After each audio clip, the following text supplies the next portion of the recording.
Hi everyone. Today I'm going to read CNN News. Today is August 26th, 2020. Trump or Biden? Which candidate does China want in the White House? Endless by Selena Wang. Hong Kong CNN.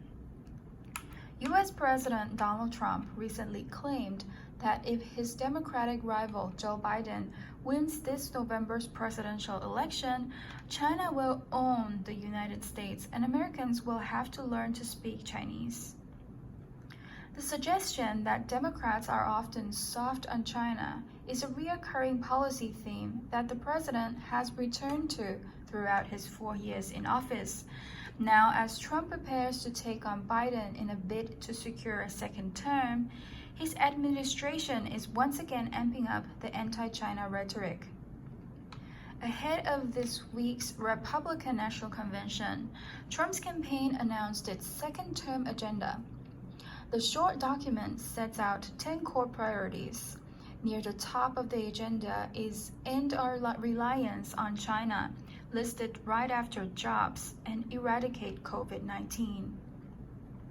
The campaign said it plans to bring back 1 million manufacturing jobs from China and hold the country fully accountable for allowing the virus to spread around the world.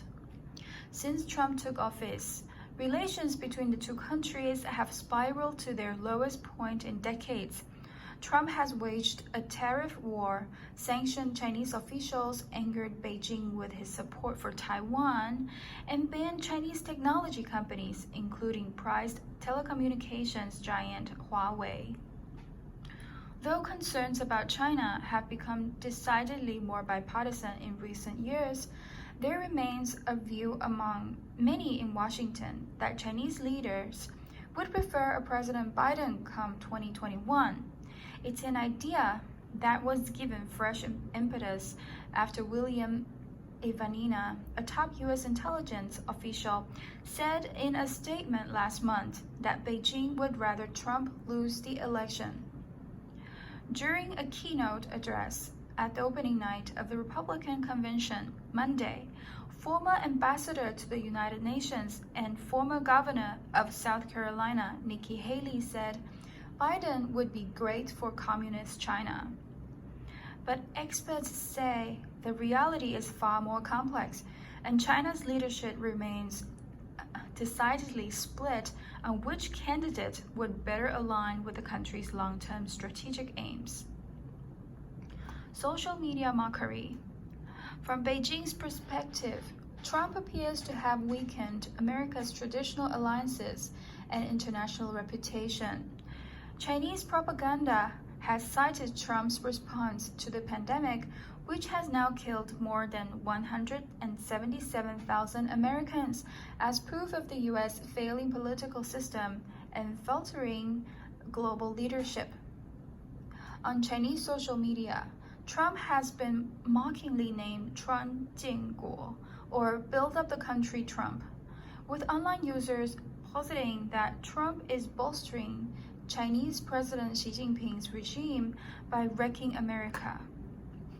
Although Trump has unleashed an onslaught of attacks on China in the form of tariffs, sanctions, and bans, he has largely acted unilaterally without the support of key allies. They know Biden will be a multilateralist, whether it's on trade, whether it's on security, whether it's even on human rights, said Stephen Orlins, president of the National Committee on U.S.-China Relations. He will have a multilateral approach to China, and those people are fearful of a Biden presidency. During Trump's presidency, China has been given a window to be more assertive on the international stage. After Trump announced America's withdrawal from the World Health Organization, Xi said China would provide $2 billion over 2 years to help with the global pandemic response. China has pressed ahead with the national security law in Hong Kong, hardened its stance on self-governing Taiwan, which China views as an inseparable part of its territory, and continued to aggressively push its claims of sovereignty in the disputed waters of the South China Sea. According to Ming Xipei, professor of government at Claremont McKenna College and author of China's Crony Capitalism, Biden would reinstate America's support for multilateral organizations, including the WHO, while strengthening trade and North Atlantic Treaty Organization, NATO, military alliances, all of which would constrain China. Though Biden only mentioned China once in his acceptance speech at the Democratic National Convention last week, he has repeatedly condemned Trump for being weak on China. He called Xi a thug, and his campaign ads have claimed Trump hasn't held China accountable for the spread of the pandemic, amid suggestions Chinese officials covered up the initial outbreak. In the Democrats' sweeping 92-page party platform outlining policies including healthcare, climate change, and the economy, China is mentioned 22 times.